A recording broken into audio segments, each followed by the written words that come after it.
अभी तक हमने देखा था कि डाइजेशन प्रोसेस जो है वो हमारा किस तरह से वर्क कर रहा है, किस तरह से सारे जितने भी हमारे भोज्य पदार्थ हैं उन पर डाइजेस्टिव एंजाइम्स क्रिया कर रहे हैं। तो अगर हम बात करते हैं नॉर्मली, एक बार हम समरी वे में देख लेते हैं, एक सारांश देख लेते हैं कि डाइजेशन प्रोसेस ने किस तरह से यहाँ पर वर्क किया। तो भोज्य पदार्थ के अकॉर्डिंगली सबसे पहले हम बात करेंगे digestion of carbohydrates। और कार्बोहाइड्रेट्स को हमने बोला था कि अगर हम इन्हें छोटे छोटे टुकड़ों में बांटते हैं या स्मॉल यूनिट्स में तोड़ते हैं तो हमारे पास आते हैं मोनोसेक्राइड्स। ठीक है, अब कार्बोहाइड्रेट्स का डाइजेशन सबसे पहले हमारे माउथ में हुआ था, मुख में हुआ था, और यहाँ पर स्टार्च पे टाइलिन एंजाइम ने वर्क किया था एंड यहाँ पर इसे माल्टोज प्लस डेक्स्ट्रिन में ब्रेक डाउन किया। राइट, टाइलिन के साथ साथ स्टार्च पे क्योंकि मेनली अमाइलेज वर्क करता है और वो अमाइलेज क्योंकि सलाइवा में प्रेजेंट था इसलिए हम इसे सलाइवरी अमाइलेज भी नाम देते। तो सलाइवरी अमाइलेज का मेन फंक्शन था यहाँ पे माल्टोज को ब्रेक डाउन किया और डेक्स्ट्रिन को ब्रेक डाउन। वहीं अगर हम नेक्स्ट स्टेप में बात करते हैं तो ईसोफेगस में हमारे पास कोई डाइजेशन नहीं था। ईसोफेगस के बाद हम स्टमक में जाएंगे।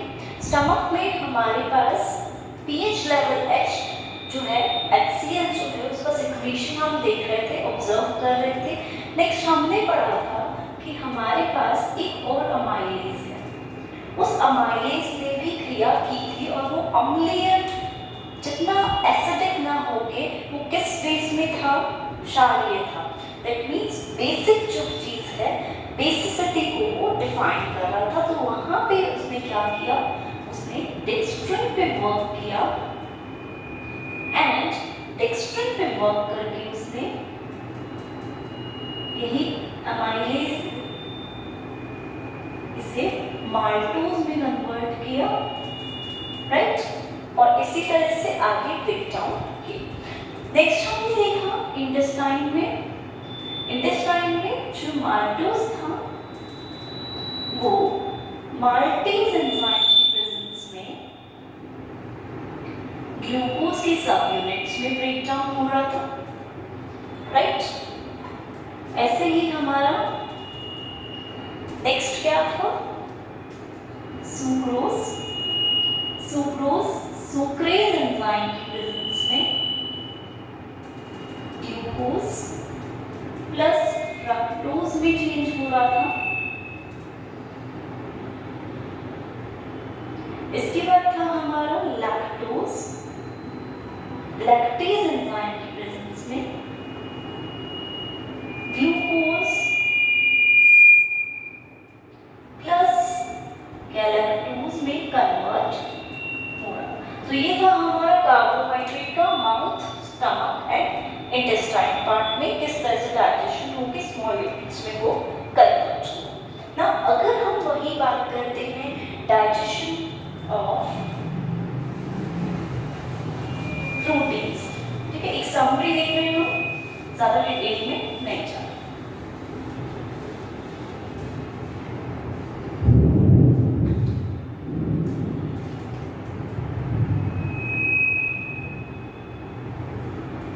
प्रोटीन्स में हमने देखा था हमारे माउथ में कोई डाइजेशन नहीं था प्रोटीन फॉर्म में। देन ईसोफेगस में भी प्रोटीन्स का नो डाइजेशन।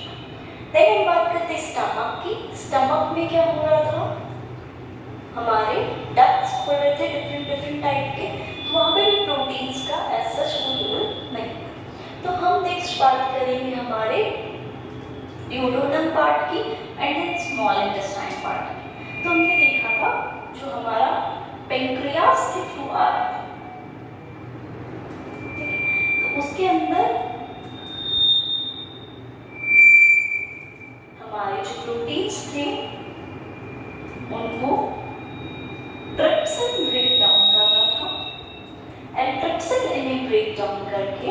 कन्वर्ट कर रहा था प्रोटियोजेस प्लस पैप्टीन्स। ठीक है, ये हम बात कर रहे हैं पेंक्रियाटिक जूस की, राइट। ऐसे ही प्रोटीन्स पे, या हम बोल सकते हैं यहाँ पर डाइपेप्टाइड्स पे हमारा कार्बोक्सीपेप्टिडेज वर्क कर रहा था और उसे फ्री अमीनो एसिड में कन्वर्ट कर, फ्री अमीनो एसिड के अंदर इसने चेंज किया था। वहीं हम अगर बात करते हैं नेक्स्ट इंटेस्टाइनल जूसेस की, वहां पे हम बात करेंगे जो हमारे प्रोटीन्स थे वो कार्बोक्सीपेप्टिडोज की प्रेजेंस में अमीनो एसिड में कन्वर्ट हो गए थे। मींस यहाँ पे जो रह गए थे वो नेक्स्ट स्टेज में जाके कार्बोक्सीपेप्टिडेज की प्रेजेंस में अमीनो एसिड में कन्वर्ट हो रहे थे। वहीं अगर हम बात करें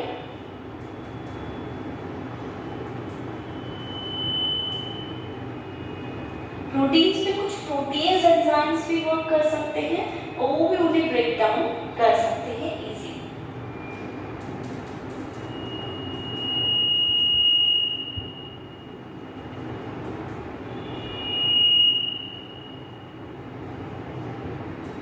पेप्टाइड्स में या फिर वही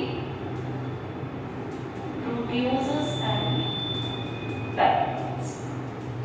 इसी तरह हमारा एक और एंजाइम था एरिक्सन, वो भी उस पर वर्क करके उन्हें स्मॉल स्मॉल पार्ट्स में कन्वर्ट कर रहा था। अमीनो पेप्टाइडेज भी थे हमारे, वो अमीनो एसिड में कन्वर्ट कर रहे थे। तो इस तरह से यहाँ पर फंक्शन करके इन्होंने स्मॉल स्मॉल पार्ट्स में इसे ब्रेक डाउन किया। जैसे अमीनो एसिड हम यहाँ पर स्मॉल ब्रेक डाउन की बात कर रहे थे, तो अमीनो एसिड की हमने बात की, तो इस तरह से यहाँ पर ब्रेक डाउन। वहीं हम एक और बार बात कर लेते हैं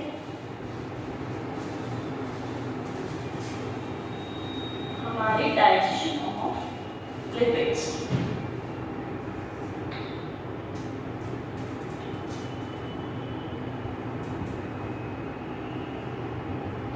लिपिड्स का भी हमारे माउथ में कोई डाइजेशन प्रोसेस नहीं था।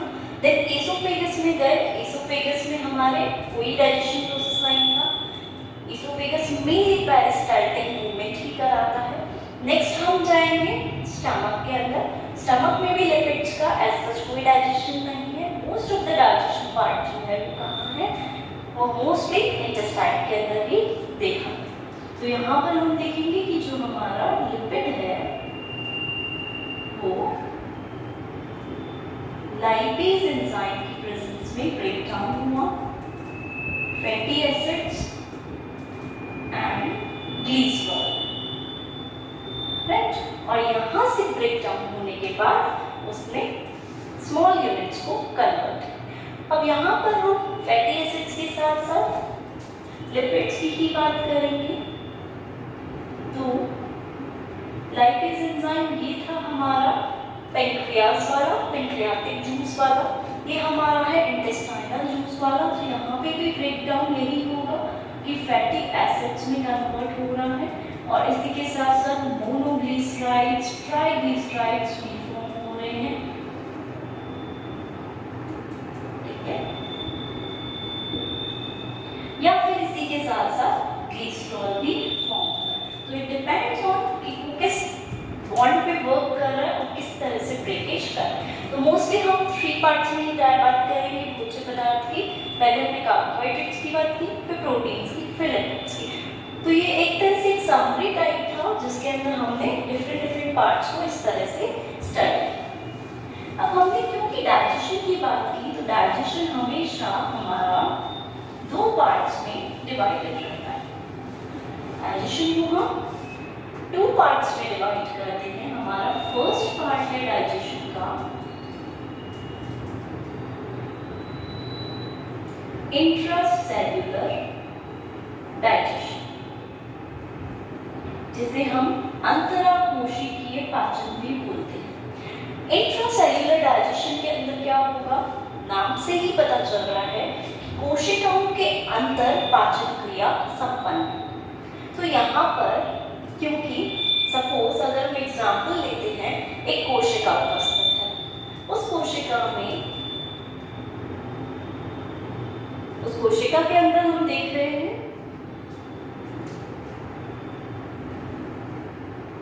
इसके अंदर यहाँ पर डाइजेशन प्रोसेस कंप्लीट हुआ, राइट। अब कोशिका के अंदर दो वेज से डाइजेशन हो सकता है, या तो फूड पिनोसाइटोसिस कोशिका पायन द्वारा अंदर गया है, या फिर फैगोसाइटोसिस। ये दोनों क्रियाओं के द्वारा या तो भोज्य पदार्थ अंदर गया हो और वहां फिर डाइजेशन प्रोसेस हो। ये वाला डाइजेशन प्रकार जो है ये मोस्टली लोअर वर्टिब्रेट्स में या लोअर ऑर्गेनिज्म के ग्रुप्स में देखा जाता है, इनवर्टिब्रेट्स में देखा जाता है। जैसे एग्जांपल अगर हम ले लें प्रोटोजोआ, सीलेंट्रेटा, देखिए ये सारे लोअर ग्रुप्स होते हैं, तो इनके अंदर हम इजीली इन चीजों को, इस प्रकार के पाचन क्रिया को हम ऑब्जर्व कर सकते हैं। नाउ बात आती है अगर इंट्रासेल्युलर डाइजेशन है तो यहाँ पर कौन वर्क कर रहा है, एंजाइम्स कौन प्रोवाइड कर रहा है। तो यहाँ पर एक स्ट्रक्चर होता है जिसे हम बोलते हैं फूड वैक्यूल। इस फूड वैक्यूल के द्वारा यहाँ पर डाइजेशन क्रिया होती है। सपोज अगर हम प्रोटोजोआ में पेरामीशियम की बात करें या प्रोटोजोआ के अंदर अमीबा की बात करें तो उनके अंदर ये फूड वैक्यूल नाम का स्ट्रक्चर उपस्थित रहता है। भोज्य रिक्तिका जिसे हम बोलते हैं, इसके अंदर भोजन जाता है और फिर क्रिया संपन्न। Now question arises, food vacuole तो है लेकिन इसी के साथ साथ यहाँ पर लाइसोसोम भी उपस्थित रहता है जो क्या करता है, इसको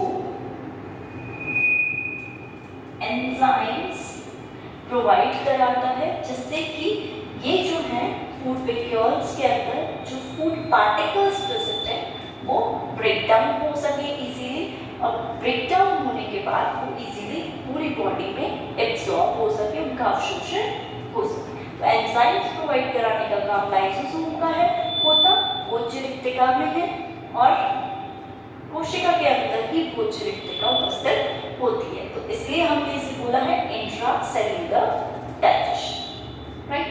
वही हमारा सेकेंड टाइप का डाइजेशन आता है जिसे हम नाम देते हैं extra cellular digestion.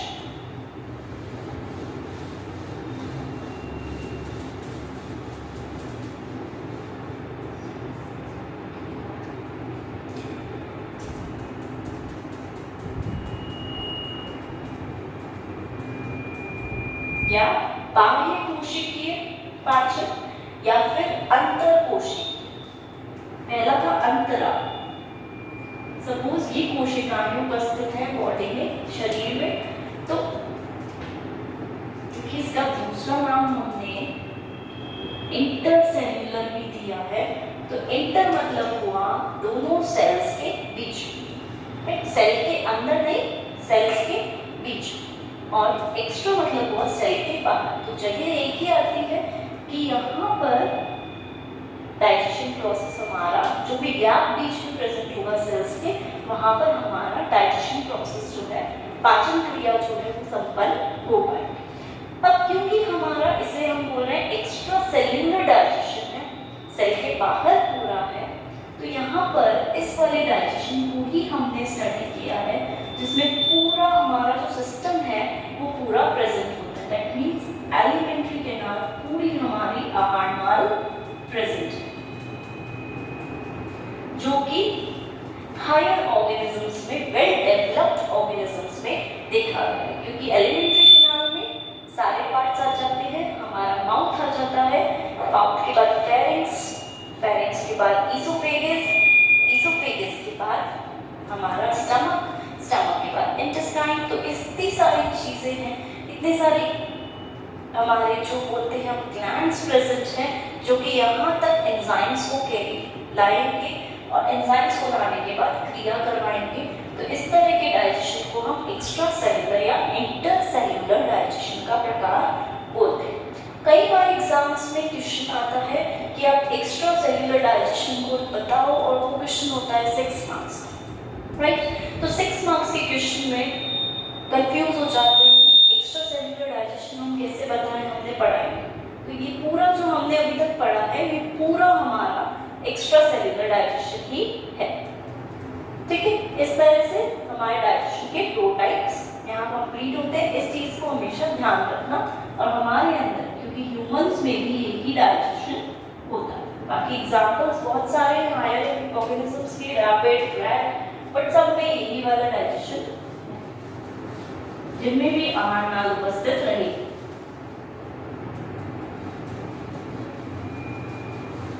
Now comes question digestion के बाद हम पढ़ेंगे एब्जॉर्प्शन ऑफ फूड पार्टिकल्स या भोज्य पदार्थ का अवशोषण। अब अवशोषण कैसे होगा? क्योंकि डाइजेशन ने भोज्य पदार्थ को छोटे छोटे टुकड़ों में तोड़ा था, स्मॉल स्मॉल पार्ट्स में तोड़ा था, तो उन पार्ट्स में स्मॉल यूनिट्स के अंदर ब्रेक डाउन होने के बाद यहाँ से फूड पूरी बॉडी में एब्जॉर्ब होगा। क्योंकि वही फूड आगे जाकर न्यूट्रिशन प्रोवाइड करता है, इसीलिए हम बोलते हैं कि ये वाला जो फूड है ये पूरी बॉडी में आगे जाकर ट्रांसफर, राइट। अब अगर हम एब्जॉर्प्शन की बात कर रहे हैं, अवशोषण की बात कर रहे हैं, तो डिफरेंट पार्ट्स में हम अवशोषण को पढ़ें। जैसे सबसे पहले हम बात करते हैं एब्जॉर्प्शन इन माउथ।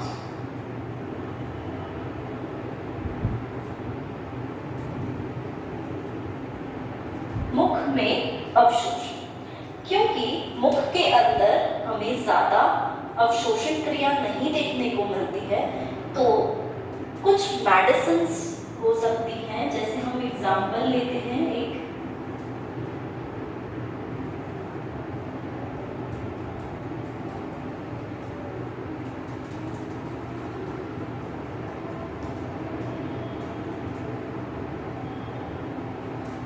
आइसोप्रेनोलिन, ग्लिसराइल, ट्राइनाइट्राइल। ये भी एक प्रकार की मेडिसिन है जिसका अवशोषण मुख के द्वारा ही हो जाता है। बाकी मुख से कोई अवशोषण क्रिया नहीं होती, क्योंकि स्टार्च भी माल्टोज में कन्वर्ट होता है। माल्टोज की स्मॉलर सब यूनिट्स में सलाइवा कन्वर्ट नहीं कर रहा है। तो इस तरह से यहाँ पे सिर्फ एक मेडिसिन का ही अवशोषण क्रिया में हो। नाउ हम सेकेंडली बात करेंगे, मुख के बाद हमारा आता है पार्ट ईसोफेगस। ईसोफेगस से कोई क्रिया नहीं होती, ना डाइजेशन होता है ना अवशोषण होता है, क्योंकि वो एक ट्यूब लाइक स्ट्रक्चर है और ये ट्यूब लाइक स्ट्रक्चर जो होता है वो सिर्फ और सिर्फ फूड को कैरी फॉरवर्ड करने में ही हेल्प करेगा। Now goes to absorption in stomach.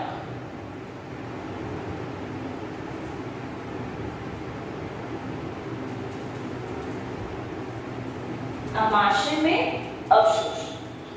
आमाशय में कोई मेजर भोज्य पदार्थ अवशोषित नहीं होता है। मोस्टली यहाँ से हम बोल सकते हैं वाटर, इथेनॉल, ग्लूकोज ही अवशोषित होंगे। इनके अलावा कोई मेजर फूड प्रोडक्ट अवशोषित नहीं होगा। वाटर, इथेनॉल, ग्लूकोज सारे यहाँ पर अवशोषित होंगे और ये सारे अवशोषित होकर ब्लड के अंदर जाएंगे, जिसे हम बोल सकते हैं वीनस ब्लड, या फिर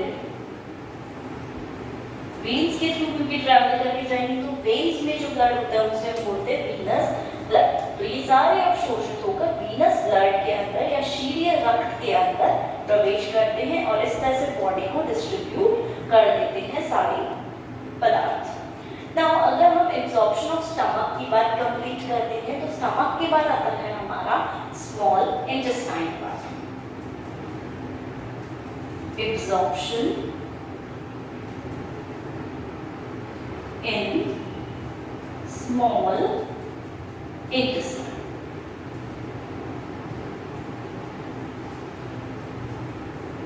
क्योंकि स्मॉल इंटेस्टाइन जो है हमारे पास उसके अंदर मैक्सिमम जो अवशोषण क्रिया है वो वही है। जैसा कि हम अगर बोल रहे हैं हमारे पास 100% फूड प्रेजेंट है तो 90% जो हमारी अवशोषण क्रिया है टोटल की वो पूरी हमारी स्मॉल इंटेस्टाइन में ही होगी। इसके अलावा अगर हम बात कर रहे हैं तो स्मॉल इंटेस्टाइन के अंदर ऐसे कंपोनेंट्स प्रेजेंट होते हैं जो कि अवशोषण क्रिया को बढ़ाते हैं, जिसके हम बोल सकते हैं विलायक, जिन्हें हम बोलते हैं रसांकुर। ये यहाँ पर उपस्थित होते हैं। इनका परिमाप डिफरेंट बॉडीज में अलग अलग ऑर्गेनिजम्स के अकॉर्डिंग साइज डिफरेंट हो सकती है। इन विलायस में एपिथेलियल मेम्ब्रेन भी प्रेजेंट होती है जो अवशोषण करने में हेल्प करती है। वहीं अगर हम बात करें इन विलायस में ही मेम्ब्रेन पे ही माइक्रोविलायस भी उपस्थित रहते हैं, जिन्हें हम बोलते हैं सूक्ष्म रसांकुर। सूक्ष्म रसांकुर उपस्थित रहते हैं और ये सूक्ष्म रसांकुर जो होते हैं ये ही हमारा जो एब्जॉर्प्शन रेट होता है, जो तल होता है, सरफेस जो होता है, उस सरफेस को इंक्रीज करते हैं। और ये इंक्रीज जो कर रहे हैं इसको ये 600 टाइम्स तक इंक्रीज कर सकते हैं। इनटू 600 लिखा है मीन्स 600 गुना तक तल को बढ़ा सकते हैं, जिससे कि अवशोषण क्रिया जो है वो बहुत आसानी से संपन्न हो सकती है। तो इस तरह से हमारे माइक्रोविलाई का परिमाप या व्यास की अगर हम बात करें तो 0.5 माइक्रोन तक इनका व्यास हो सकता है, डिपेंड्स करता है, रेंज कर सकता है 1 माइक्रोन तक। तो इस तरह से ये हमारा सरफेस एरिया को इंक्रीज करेगा। हम यहाँ पे स्मॉल इंटेस्टाइन की ही बात करेंगे। स्मॉल इंटेस्टाइन में डिफरेंट फूड प्रोडक्ट्स एब्जॉर्ब हो सकते हैं।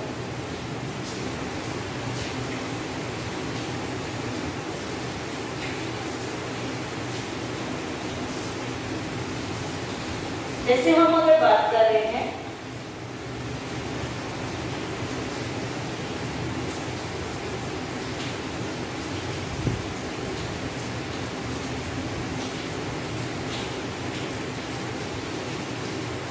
जो लैक्टियल वेसल होती है वो हमारे माइक्रोन्स के बीच में उपस्थित रहती है। जो हमने बोला स्मॉल इंटेस्टाइन में हमारे पास क्या प्रेजेंट है, विलाई प्रेजेंट है, तो वहां पर हमारे वेसल्स उपस्थित रह सकती है।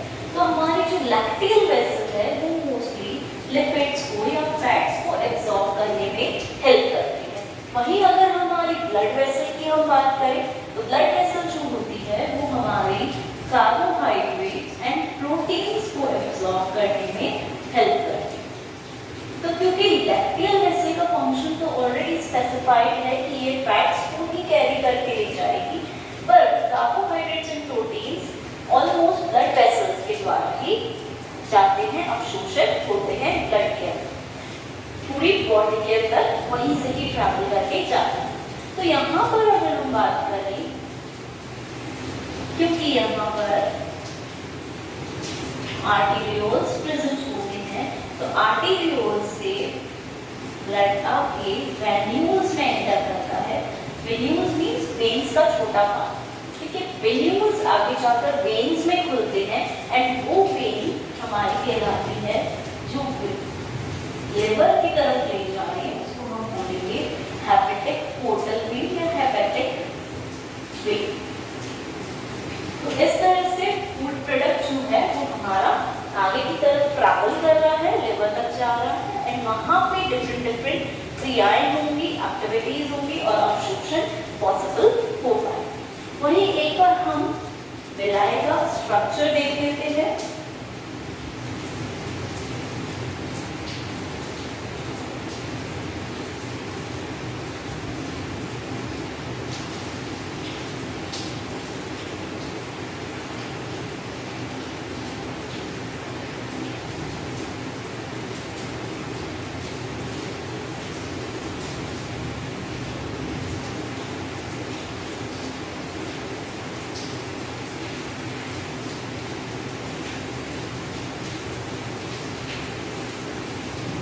तरह से यहाँ पर एपिथेलियल मेम्ब्रेन सपोज प्रेजेंट है।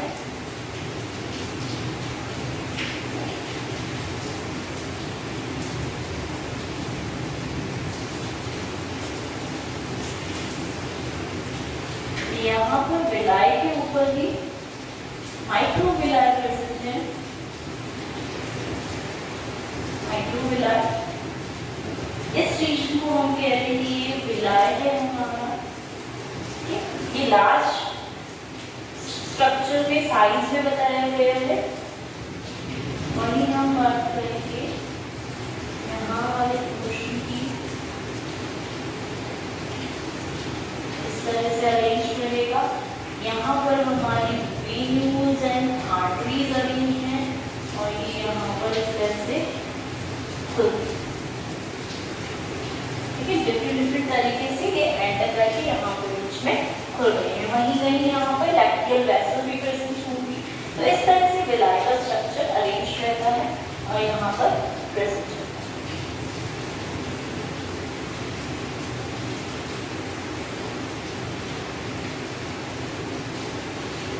हम पढ़ रहे हैं absorption in small intestines.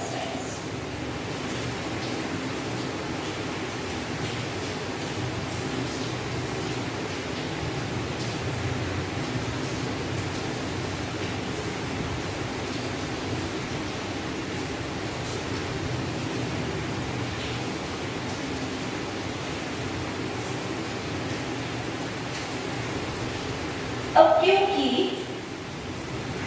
Small intestine में अलग अलग भोज्य पदार्थ अवशोषित हो सकते हैं, इसलिए हम सबसे पहले बात करेंगे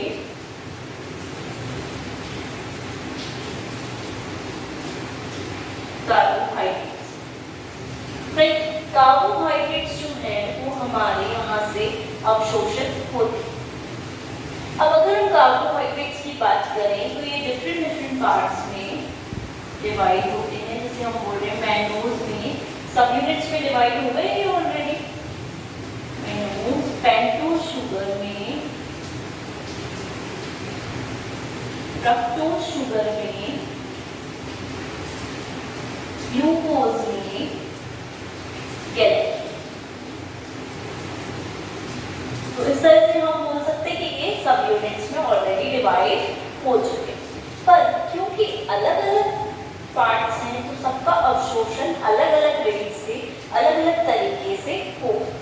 वहीं अगर हम ग्लूकोज की बात करते हैं तो हम बोलते हैं कि इसका अवशोषण 120 ग्राम पर आवर घंटे के हिसाब से होता है, क्योंकि ये हमारे ब्लड में बहुत ज़्यादा नीडेड होता है। कार्बोहाइड्रेट्स एनर्जी भी प्रोवाइड कराते हैं, तो इस तरह से इसका अवशोषण हम इस रेट पर देख सकते हैं, अवशोषण रेट या फिर अवशोषण दर।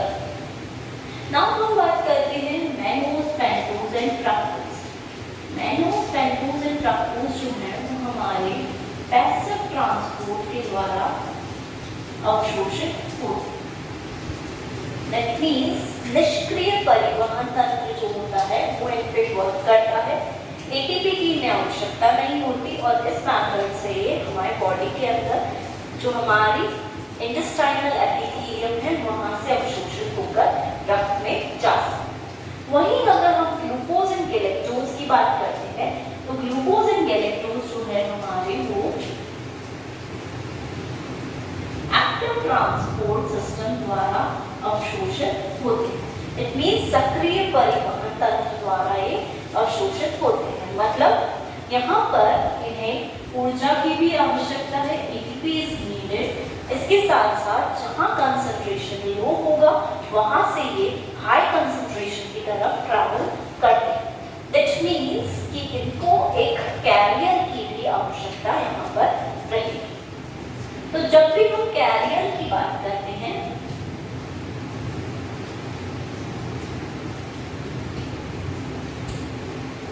कैरियर एक ऐसा पदार्थ है, एक सब्सटेंस है जो कि ग्लूकोज गैलेक्टोज को कैरी करके अंदर की तरफ ले जाता है या बाहर की तरफ, जहाँ पे भी इसे कैरी करके ले जाना है। अब क्योंकि यहाँ पे इंटेस्टाइन से बाहर की ओर ले जाना है तो ये यहाँ से इंटेस्टाइन से बाहर की ओर इसे ले जाए। अब नाउ क्योंकि कैरियर है, तो कैरियर को हम कैरियर कॉम्प्लेक्स के नाम से भी जानते हैं या फिर शुगर कैरियर कॉम्प्लेक्स भी बोल सकते हैं, सम्मिश्र बोल सकते हैं। किसका है? शर्करा का और कैरियर का। इस शुगर कैरियर कॉम्प्लेक्स के साथ साथ यहाँ ट्रांसपोर्ट में एक शुगर की भी नीड होगी, राइट? एक शुगर की भी यहाँ पर नीड होगी और इसी के साथ साथ कई बार Na+ की भी नीड होती है। Na+ भी यहाँ पर नीडेड कई बार हो जाता है और उसकी प्रेजेंस में, उस Na+ की प्रेजेंस में यहाँ पर अवशोषण रेट जो है वो डिपेंड करता है। अब क्योंकि हम यहाँ पर कार्बोहाइड्रेट्स के अवशोषण की बात कर रहे हैं, इसलिए हम Na+ की उपस्थिति की बात भी यहाँ पर कर रहे हैं।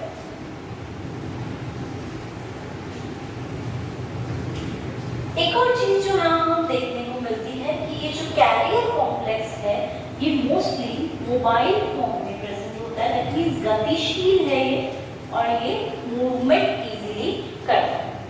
नाउ वी कम टू एक और थ्योरी जो दी थी, उसे हम बोलते हैं हेक्सोस फॉस्फेट।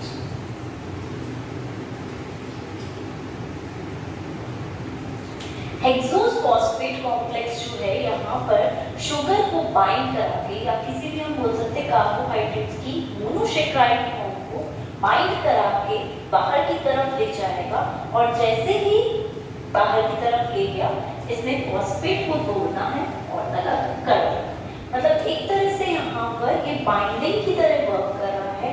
इसने एब्जॉर्प्शन कराया, अवशोषण करवाया और अवशोषण करवाने के बाद इसने अब अलग हो जाना है इसका काम, क्योंकि वहीं पे ही कंप्लीट हो जाता है। तो इस तरह से ये फंक्शन कर सकता है। अब अगर हम यहाँ पर बात कर रहे हैं कि कौन कौन से ऐसे फैक्टर्स हैं या कारक हैं जो यहाँ पर कार्बोहाइड्रेट्स के अवशोषण दर को प्रभावित कर सकते हैं या फिर चेंज कर सकते हैं, तो सबसे पहले तो हम बात करेंगे Na+ की। ये Na+ की उपस्थिति में, हाँ, तो हम बात कर रहे थे ऐसे फैक्टर्स जो कार्बोहाइड्रेट्स की एब्जॉर्प्शन को अफेक्ट करते हैं।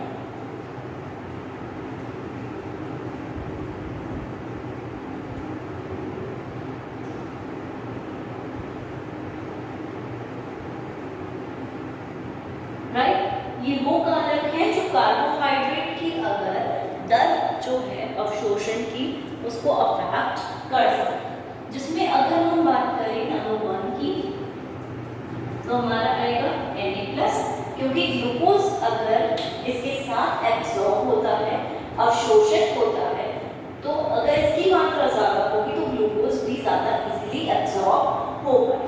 वहीं हम बात करेंगे एंटीरियर पिट्यूटरी के द्वारा स्रावित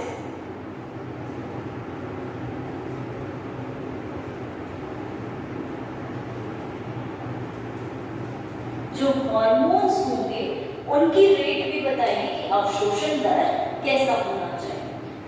वही थायरॉक्सिन हार्मोन जो है ये हार्मोन भी बताएगा कि जो अवशोषण की दर है वो अफेक्ट होती है या नहीं होती। इसी के साथ विटामिन B12 कॉम्प्लेक्स, इसी के साथ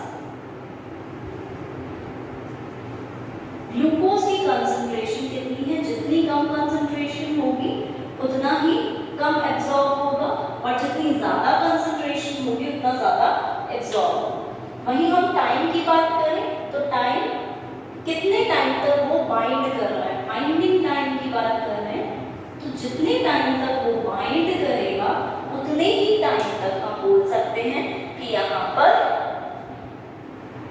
अवशोषण हो पाएगा।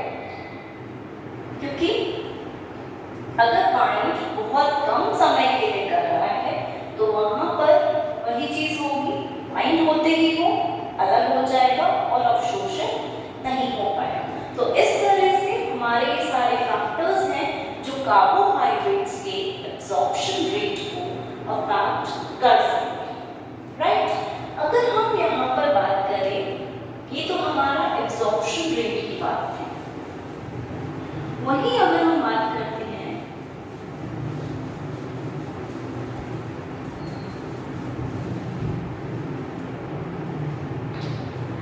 एक लिवर की, जैसे सपोज ये हमारी ब्लड वेसल प्रेजेंट,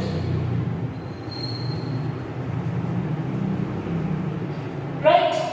अब हम जब लिवर की बात करते हैं, ये सपोज हमारा लिवर है, यहां पर फ्रक्टोज एंड गैलेक्टोज तो इजीली इसी फॉर्म में, चलो हमने मान लिया डायरेक्ट रिएक्टर को, ठीक है। इनके अलावा अगर ग्लूकोज आता है यहाँ से लिवर के अंदर, ग्लूकोज क्यों आएगा?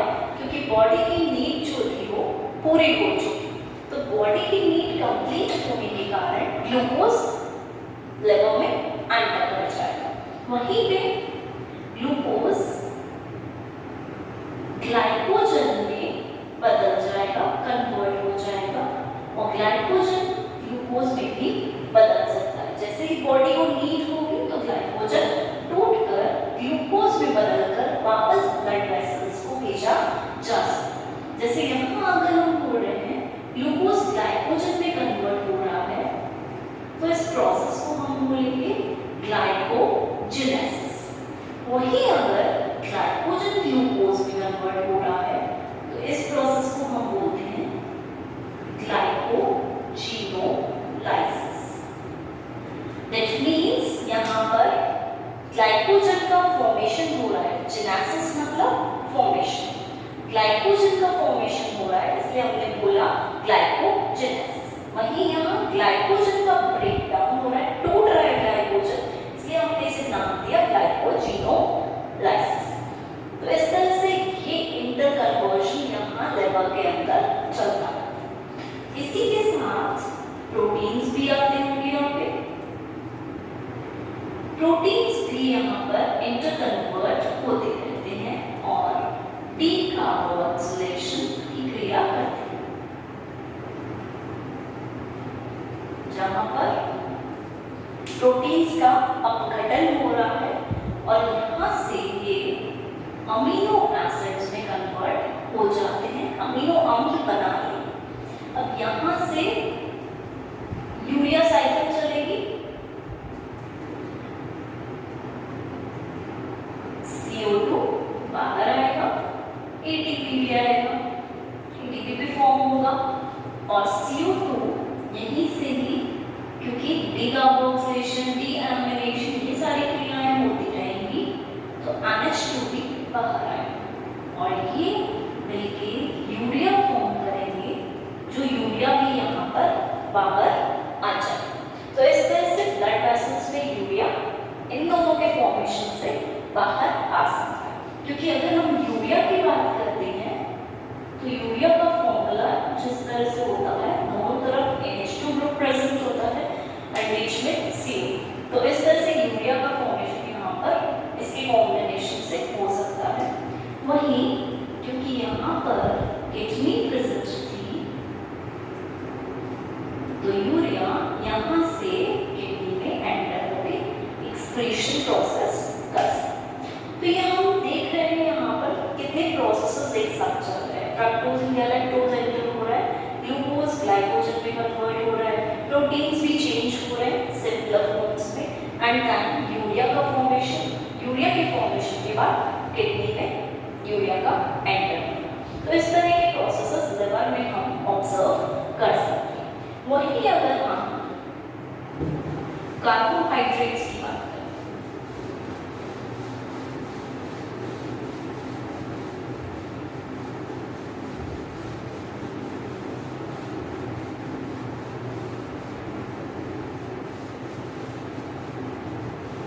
कि यहाँ पे हम बात कर रहे हैं सपोज कार्बोहाइड्रेट्स के ट्रांसपोर्ट,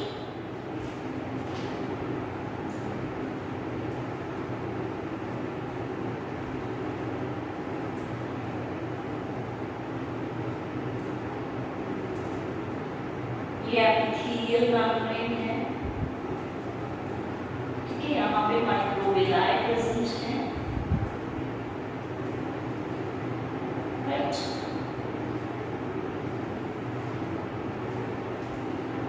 इसे हम और एक्सटेंड करके ले जा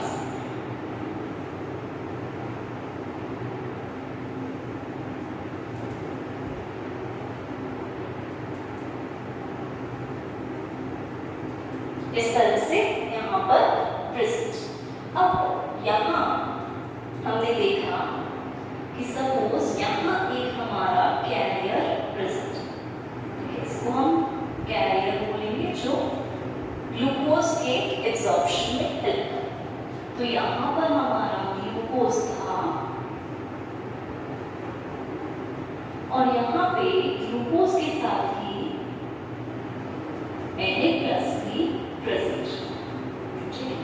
इस कैरियर ने ग्लूकोज को यहाँ लाया, Na+ को भी यहाँ लाया, क्योंकि यहाँ पे भी एक कैरियर प्रेजेंट था, तो ये Na+ अंदर की तरफ एंटर कर सकता है और सपोज ग्लूकोज यहाँ प्रेजेंट होगी, राइट। अब यहाँ पे K+ भी प्रेजेंट था, तो K+ भी इसके साथ यहाँ Na pump, sodium potassium pump के द्वारा एंटर या एग्जिट कर सकता है। वहीं यहाँ पर क्योंकि ATP प्रेजेंट होगा, तो ATP भी यहाँ ब्रेक डाउन होगी ADP में और PI में कन्वर्ट हो सकता है। यही ग्लूकोज जो होगा वो यहाँ से अंदर की तरफ transport,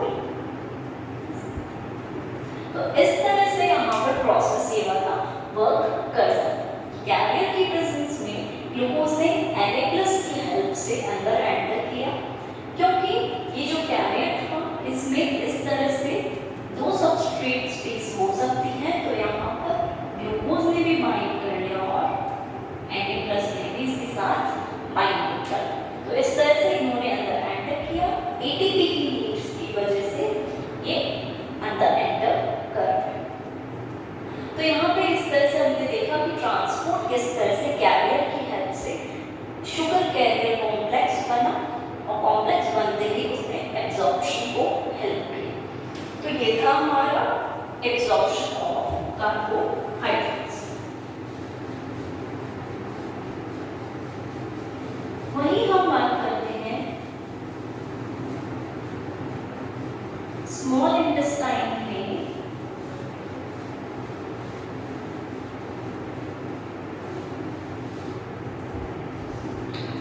absorption of proteins, protein का अवशोषण।